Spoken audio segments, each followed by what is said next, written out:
Hey, small group leaders, just wanted to connect with you this week. Thank you so much for all you're doing. One of the things that's so important about what we do is that we are taking people deeper in their faith with Jesus, that there's a greater desire for them to follow him even more than they have before. That's what happens when we get together in our groups. I was thinking about this in John 13. Jesus is spending his last night with the disciples. He knows time is short. They don't really know that, but he certainly does. And since he knows all things, he gets right to work. And that's when the Bible tells us that he kneels down before them, takes off his outer garment, starts washing their feet, and it says that he's going to show them the full extent of his love.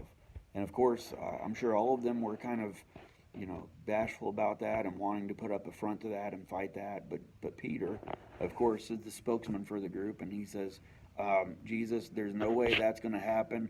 You're not going to be washing my feet. And Jesus said, well, if I don't, you don't have any part with me.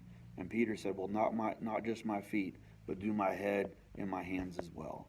And I think that that's the whole point that we want to get involved with here. And when we think about our small groups and the things that happen when we sit around together, it could be about where you're just teaching a lesson and never letting anyone else talk, and you're crafting this monologue, and people are just having to embrace it and endure it sometimes. But we want instead to move it from crafting monologues to community dialogues, where we're having these questions going back and forth, these conversations that deal with who Jesus is and how he takes us deeper in our faith. And so that's what really needs to happen. Whether your group is for college age women on a Thursday night, or women that are overcoming the pain and the trauma of an abortion on a Monday night, or it's a Celebrate Recovery group, or a sermon discussion group that meets Wednesday night, or a group centered around coffee on a Tuesday morning, or any of the other ones that we offer. We know that when we get together with people, we're studying the Word and we're learning about who Jesus is and the impact that he makes on us. And so that's why it's important what you do.